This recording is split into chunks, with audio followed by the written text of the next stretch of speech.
in my little. Sorry about that.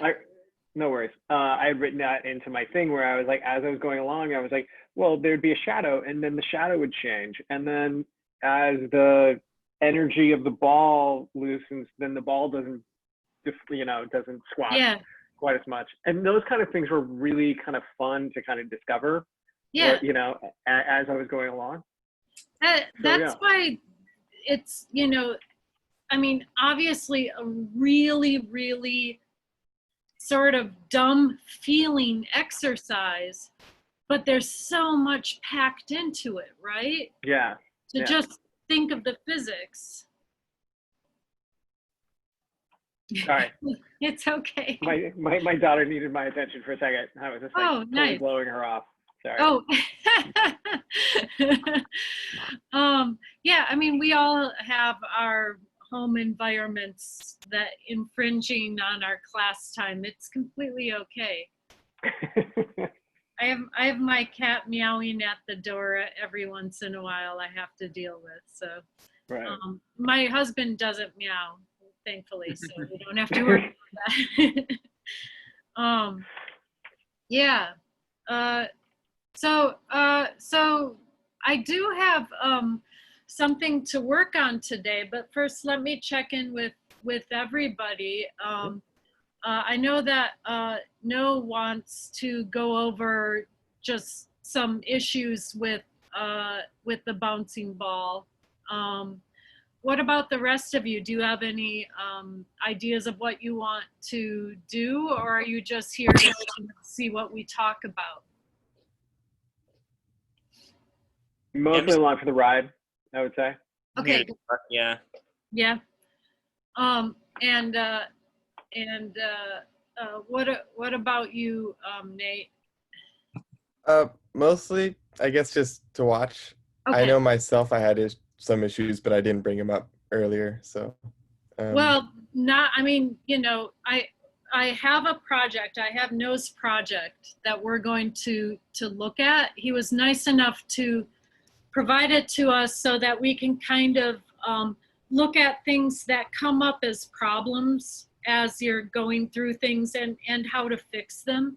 And I mean, all of this stuff, it's really nice when students are able to provide me with their files and the problems they're having, because it's those kind of things that really, put the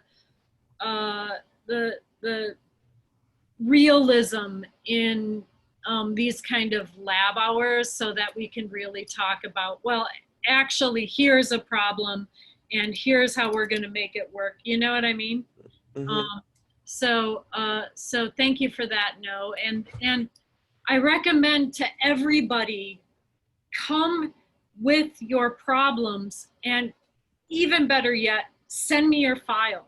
Because if you send me your file, then I can actually ahead of time kind of look at it and go, aha, because sometimes it takes a while to unravel where a problem is.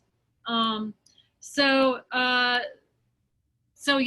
that's what I wanted to tell you guys about. So please come with your problems. Even if it's just like an hour before class, you send it to me, I'm totally cool with that, all right? Cool. And also, if you can't come during this time period, I can make a video for you, as you've seen already. So that can be really helpful to everybody else. And if you feel like it's too personal, the project you're working on, you might feel like it's too personal, or you're not ready to share it with the entire class, that's okay too. I can just make a video for you. I'm okay with that.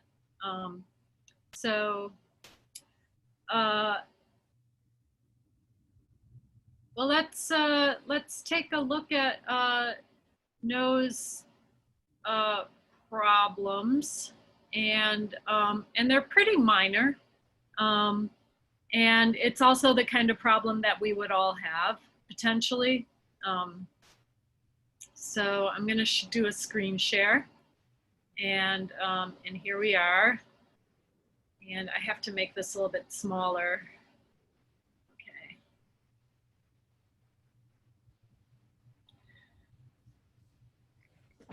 Have you guys, meanwhile, been enjoying looking at other people's projects now that they're beginning to post them on the discussion page?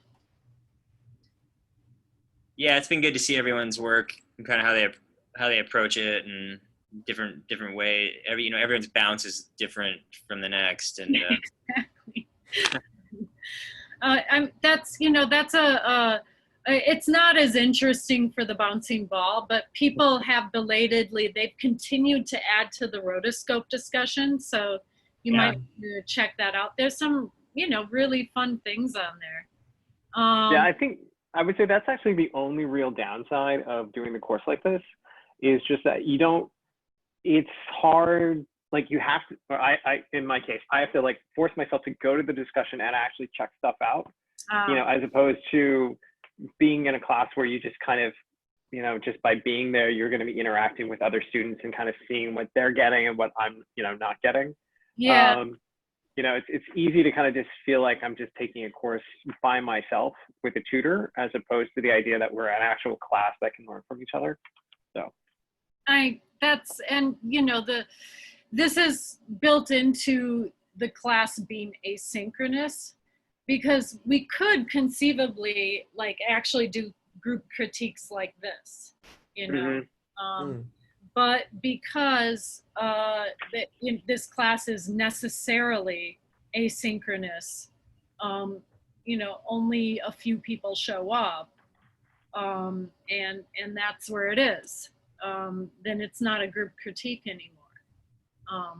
But maybe I've noticed a lot of the same faces, maybe on some of the bigger projects, people who are enjoying each other's discussion can use the lab hours for that, or we can set up an extra Zoom for whatever version of a group critique we can piece together. It's just that I can't tell people they have to do it. So I know, I get your frustration.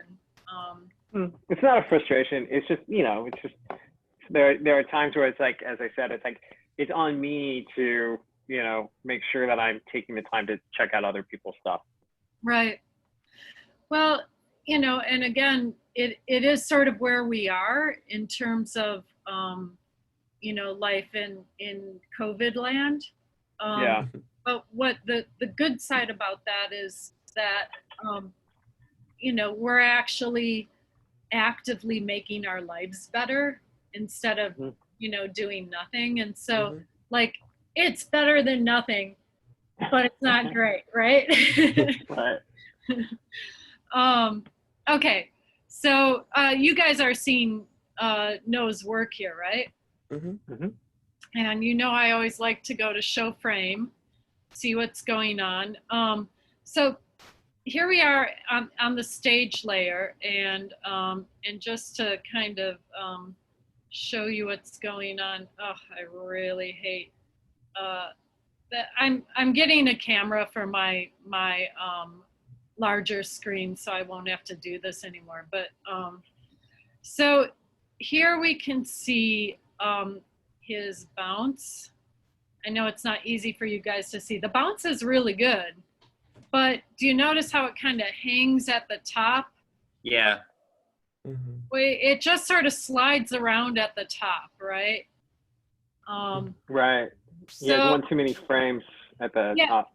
Yeah, at least one too many frames, actually. Yeah, but I agreed there. So what is the best way to get into this nested layer? Go to the libraries? That's one way to do it. But we don't know which one it is necessarily by going into the library. What's that? You can just double click on the object. Yeah, so we can find out what this is, and we see, okay, that's that layer by turning the eyeball on and off.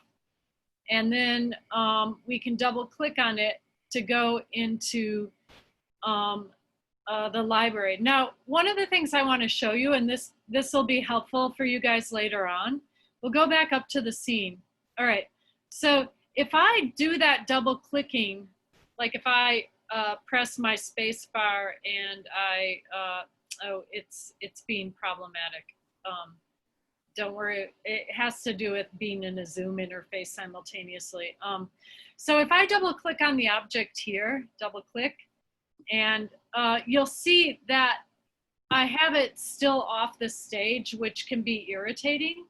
So one of the things you'll want to know to do is that wherever you have your timeline indicator, you know, your time here, wherever it is on the stage, if you double click on, you know, a place where you like where it is, double click, for example, here, then it can be on the stage. Do you see what I mean? It'll, wherever you double click, that's where it'll show up, and it'll still just bounce straight up and down.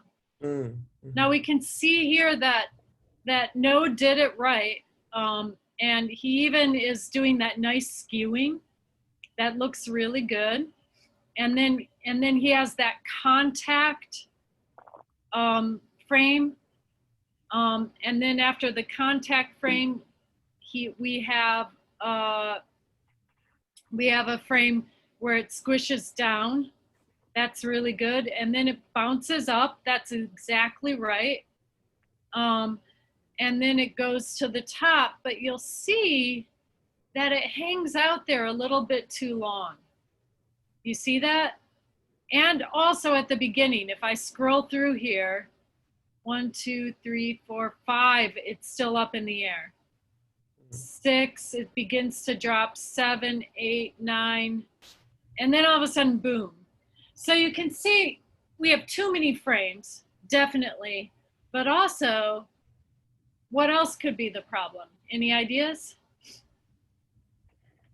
The curve for the That's it. The ease probably is too strong, right? Mm-hmm. So what I could do. Sorry, could you explain the ease exactly the way it works? Because I have like somewhat of a notion of like how it works on like up and down, but could you just explain a little bit more in detail? Are we talking about the ease? Yeah, the ease. Yes.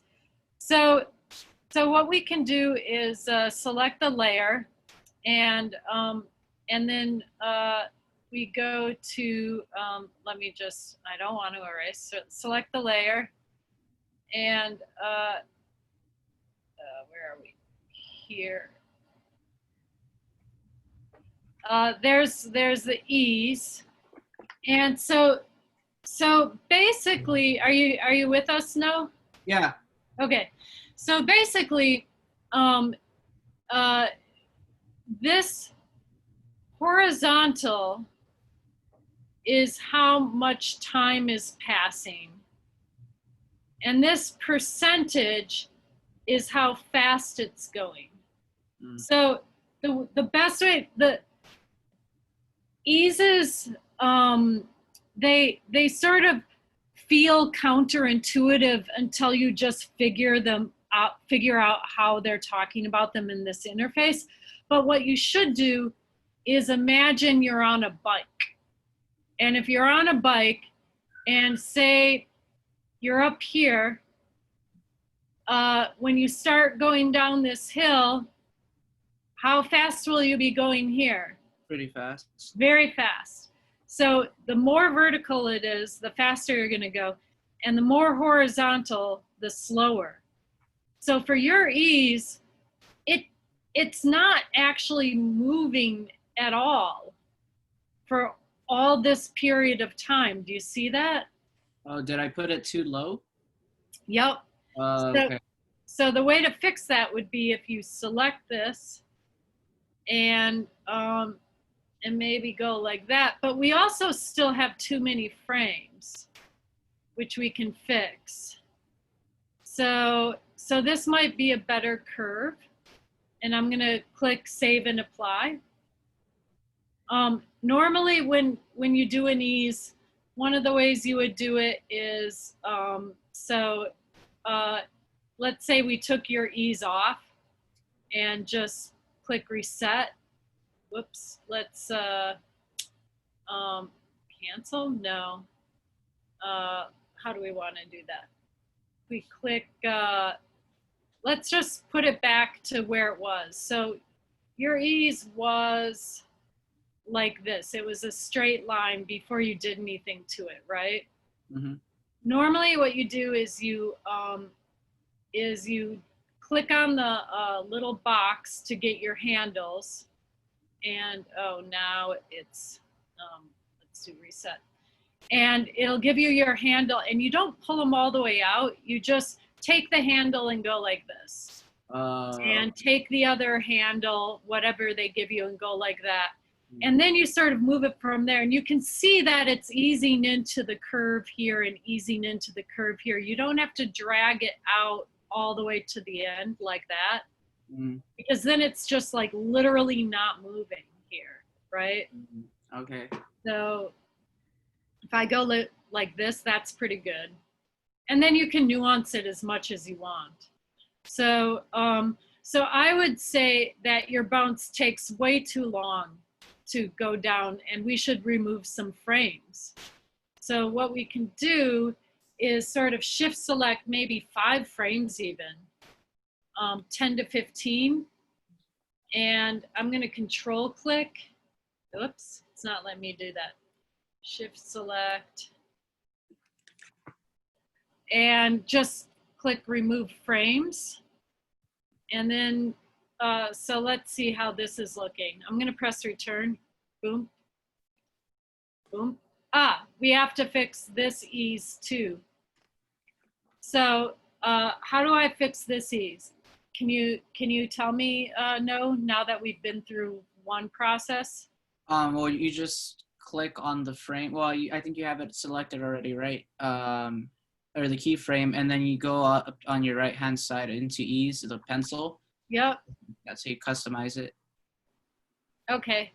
And this one, well, it looks okay. It looks okay. It might be again, boom, that, oh, it's that we jump too high.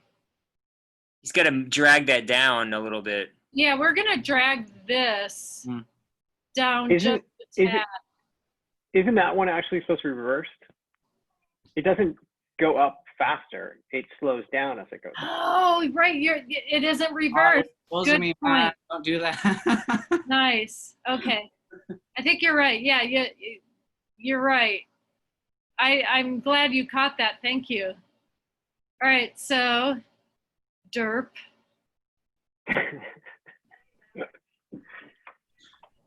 Save and apply, there we go. All right, so that's good, but we still want to drag it down, because here's what it looks like. Whoop. It's still too long. Let's shift select about, how many frames do we have here? This might be, let's see, 9 frames. Yeah, let's do about 4 frames. I'm gonna control click on those frames I selected. Remove frames. Okay, now, how does this look?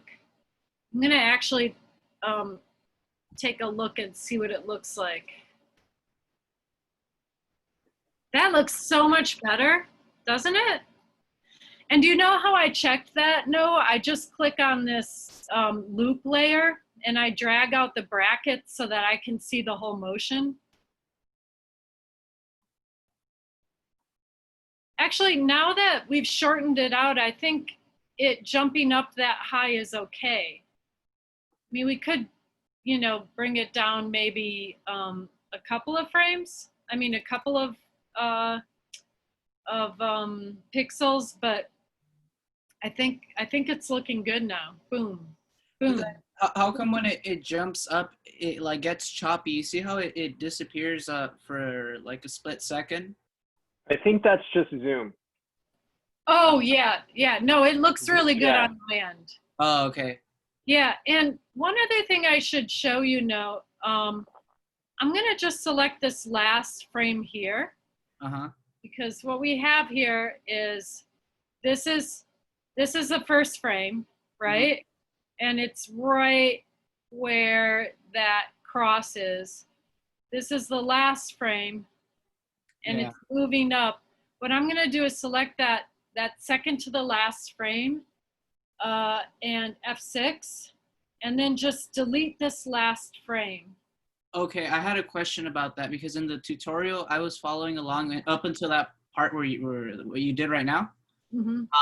And what I noticed is the ball got just really choppy afterwards. So what I did is I just did what is it, Control Z.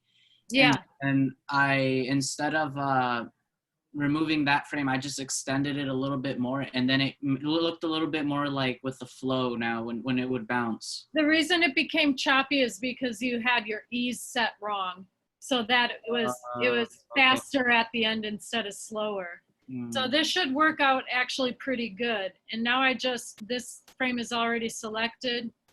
I control click on it and go remove frame. And now let's watch this. Boom. So on my end, it's smoother, you know, when it goes through Zoom, it's not very smooth sometimes, but on my end, this looks really good. And so if we go back to the scene above, now we're gonna have some problems because, well, no, maybe not. All right, I'm gonna make this smaller. Let's see how this works.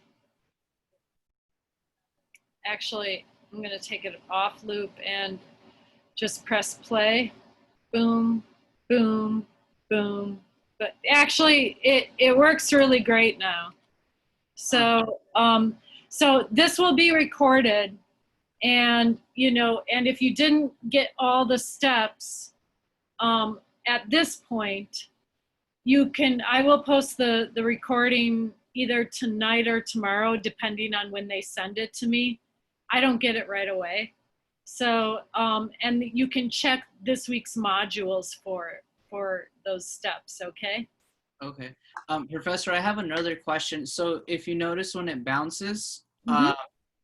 I had to extend my floor much higher than what I originally wanted it, because when the ball itself, if you notice, it starts at one point, but it's like moves closer and closer towards the bottom right-hand corner.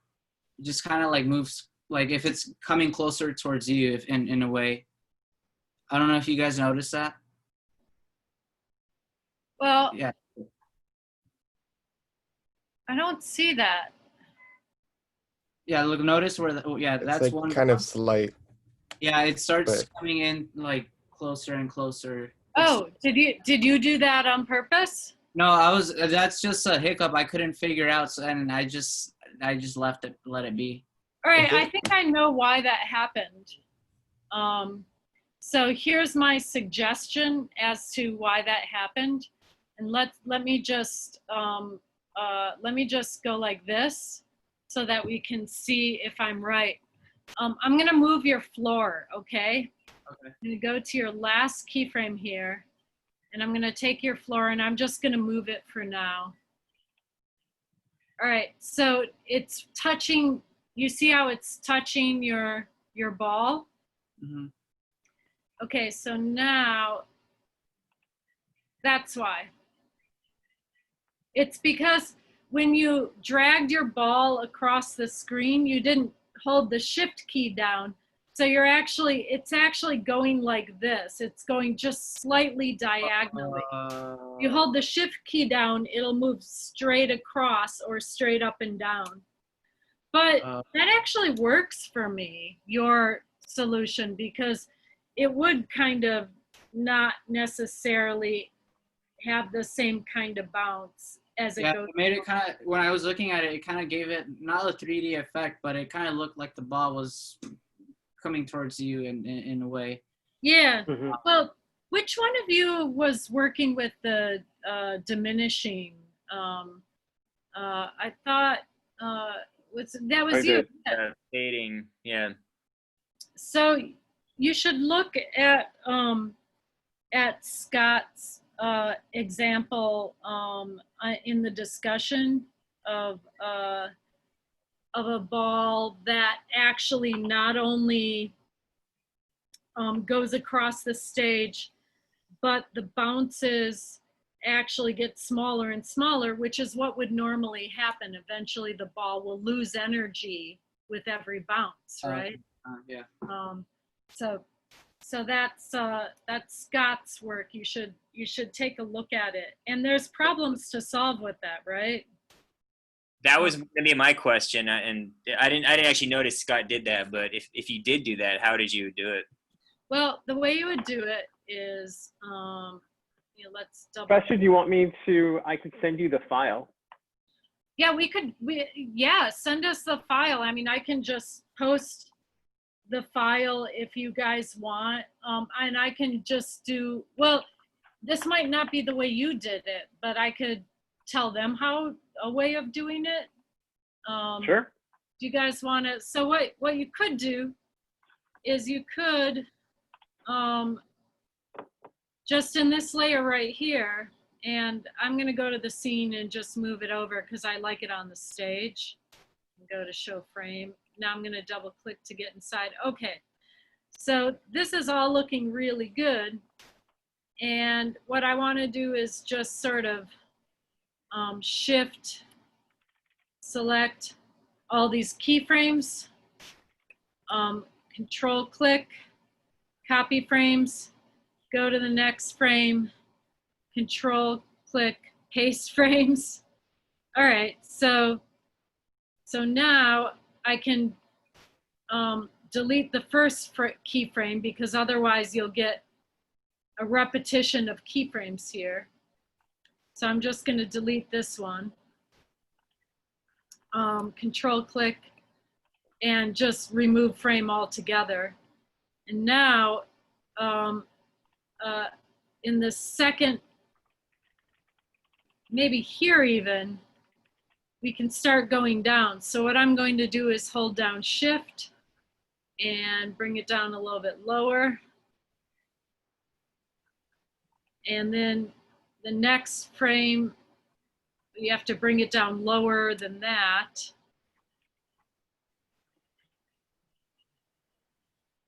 So this is up, that goes down, that's good. It bounces, and now we have to make sure this one goes down even lower. And you can have, you can put in like a graph to help you with that too. You can make up your own graph, or have a bunch of stripes or something to help you keep track of it. And then you can sort of shift select these next ones. There's actually a million different ways of doing this. So is this sort of how you did it? Or yeah, actually, I just I followed your instructions in that diminishing one, and then there was another YouTube video that you had recommended that actually showed a guy using the creating a shadow effect, and right. That was that actually turned out not to be too hard to follow either. So and quicker. Right? I mean, I think he's a little quicker than I am. Can you play it? Huh? Can you just run loop Scott's bouncing ball? I just emailed it over to you. Yeah, I know. I just we're looking at it. I just want to. Oh, you emailed it to everyone. Oh. No. Well, actually, I just emailed it to the professor. Yeah, I want. Aaron, can you just play it? Yeah, kind of. I mean, so I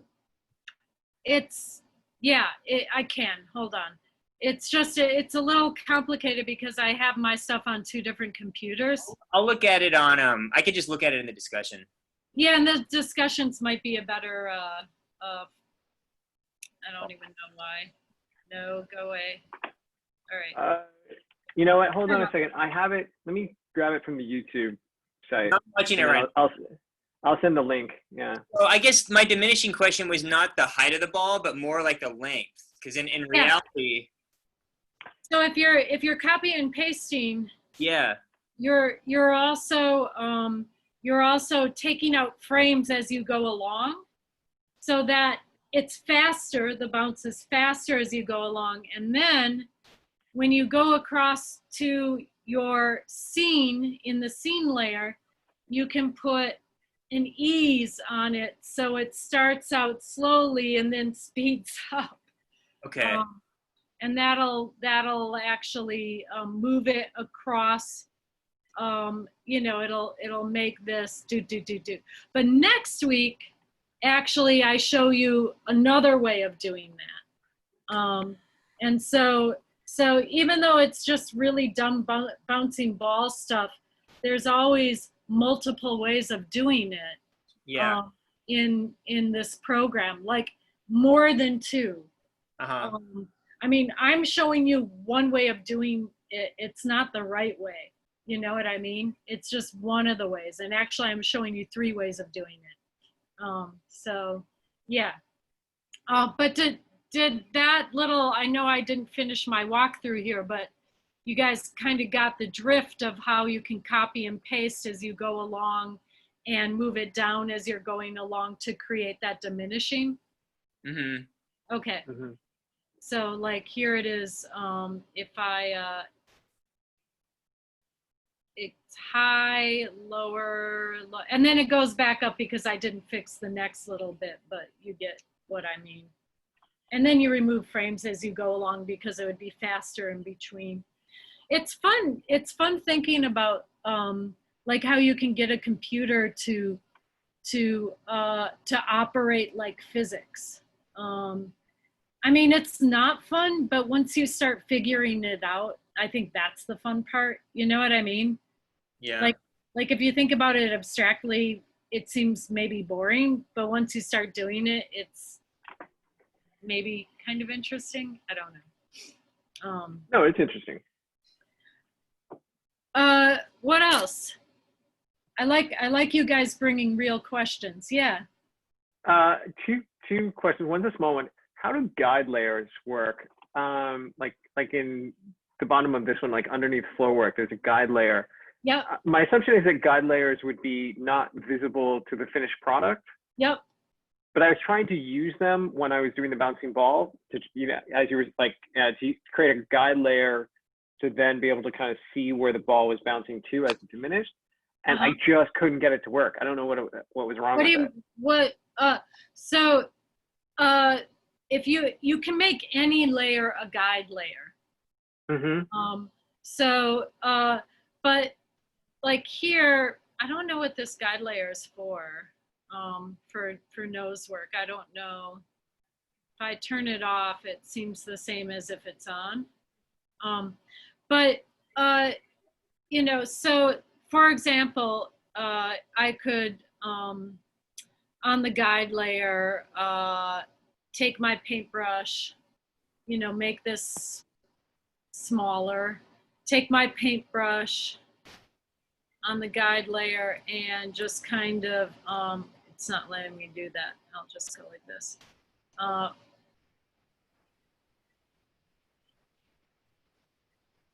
There's no current. Oh, I see. I have to make frames. Fine. I'll start here. Okay. So, oh, there's the guide layer. I see. I'm just going to add some frames. F5. There we go. So, I can take my paintbrush, hold down the shift key, and draw some lines. Right. Oh, that one went behind because the guide layer is behind the floor work, but I can draw like multiple lines here, all sorts of new lines.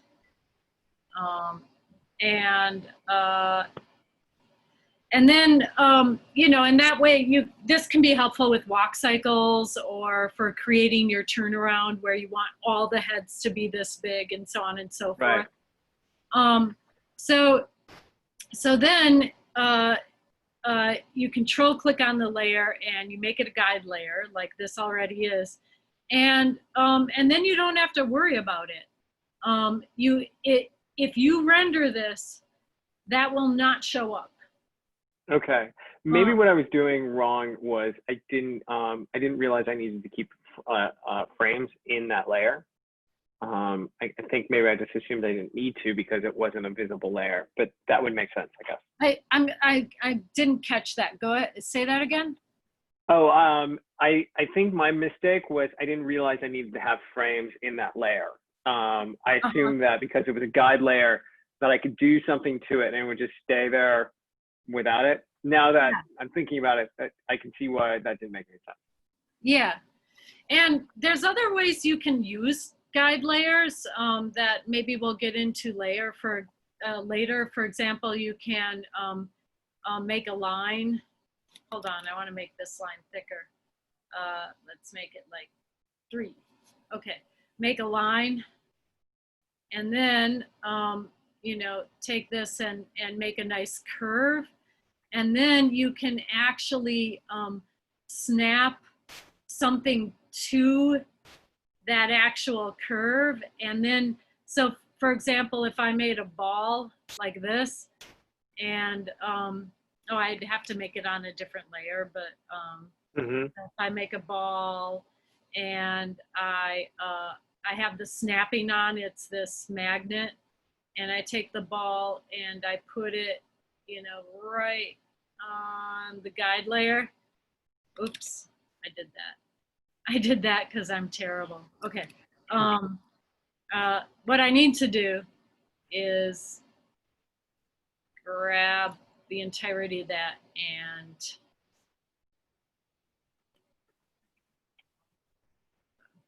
and F8 as usual. Ball. Okay. Oh, fine. Ball, la, la, la, la. Okay, so now what I can do is I can take this and just like stick it right on the line, and then go take this layer and drag it under the guide layer. Now, what it should do, so if I make another keyframe here, 6, I should be able to get it to follow the guide, no, it's not doing, oh, I have to, create a tween? Yeah. All right, so it's following. Oh, nice. So guide layers can be really neat. You could actually, you know, create like multiple arcs and get the ball to follow it. Or you could, you know, maybe you can even make a squiggle. I don't know. I mean, I haven't researched all the things that you can do with that.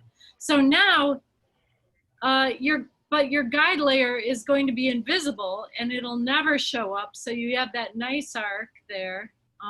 You can create nice arcs of movement without people knowing how you did it, which isn't the important thing. But the important thing is that maybe you don't think your own version of it will be good enough.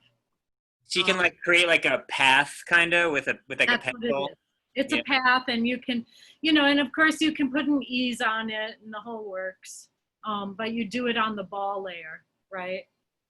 I'm sorry to interrupt, I actually have another question. Something that I've been kind of struggling a little bit with is I'm still kind of struggling with how to work with nested layers. Or not nested layers, well, yeah, I guess. Nesting, the nesting logic, as it were. Yeah.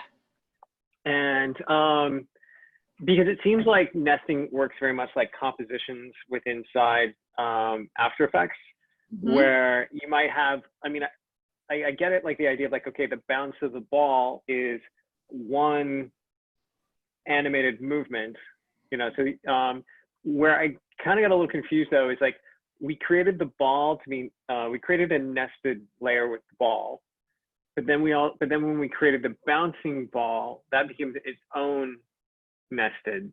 Yeah. So one of these things has to do with that. Every time you nest something, like you make make the ball, and then you symbolize it. You Right. usually in Animate, you can't do anything with any of your shapes until you symbolize them, except for shape tweens, which we'll get into later on. You know, but like the squishing is a version of that, for example. But so the reason why you need to nest it like more than once, like so I make a ball, I symbolize it, then I bring it into, you know, then I go into the nested layer, and it has to be symbolized again because Right. again, yeah.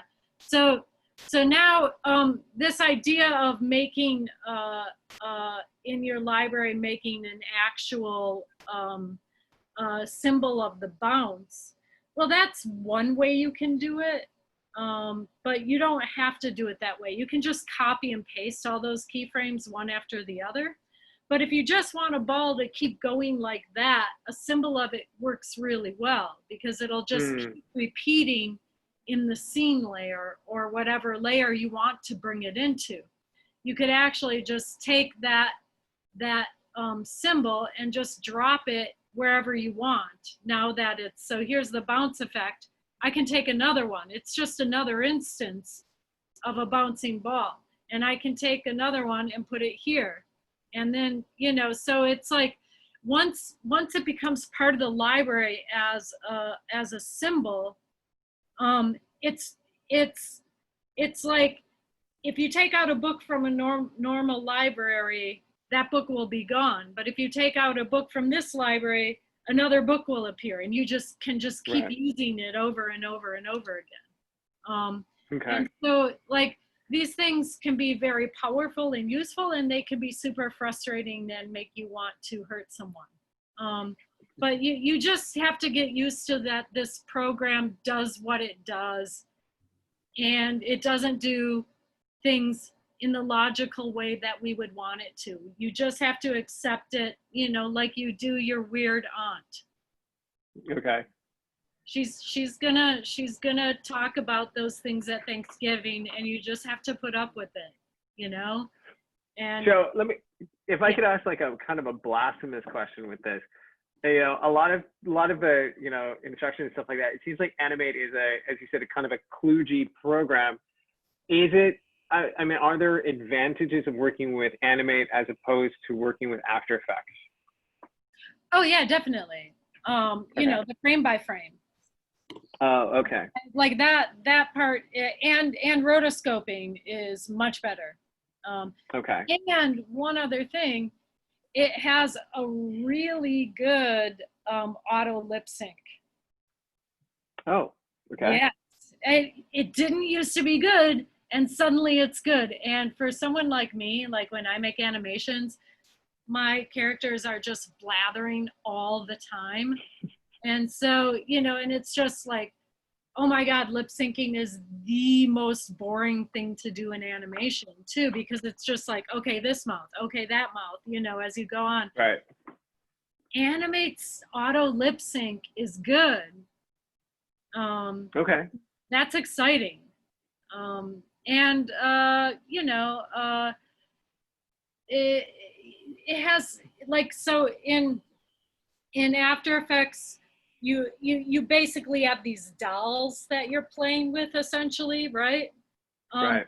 But in Animate, you can really do sort of squash and stretch a little bit more, depending on if you like go into your nested layers and use that shape tool. So there are, it depends on what kind of animation you like. Okay. Yeah, I mean, Animate is like an awesome program, and it's super muscular, and it does a little bit of everything, but it's not good for rotoscoping, you know, and it's not good for frame After by- Effects. is That's what I super mean. muscular. I'm sorry. Yes, After Effects. Yeah. Right. Sorry. No worries. So what else?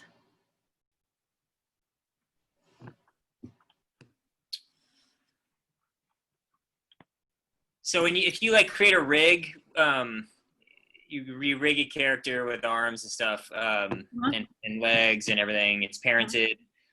Would the face be like a symbol, like a nested symbol on the rig? Yeah, and we definitely get into all of that. Like we go into rigs, and I'll give you a rig too, you know, so that you can like start from mine and work through the demos, but also, you know, use it as a template to make your own if you want to. But so, for example, you would start with the body and you would just call it your character's name. And we're actually going to start with a 5-point turnaround. So you start with a body and then you nest that. And then you, in the first nesting, you have, you know, torso, neck, head, arm, upper left arm, upper right arm, like, you know, and so on and so forth. And then in the head, you would have mouth. And in the mouth layer, you would have like 12 mouths. All the letter, then the shapes, yeah. Yeah. And with the eye layer, there's, you know, a lot of different ways you could do it. You could have multiple eye layers, so it would just move. You would just switch different eyes in and out like you would do in After Effects. Or you could actually have eyes that, you know, like move more organically, and lids that actually blink instead of, you know, are like 3 different frames. You know what I mean? So these are things, you'll have a lot of choices to make. There's a lot more choices in terms of that kind of animation. Does that answer your question? Yeah. Anything else? You guys smoked out.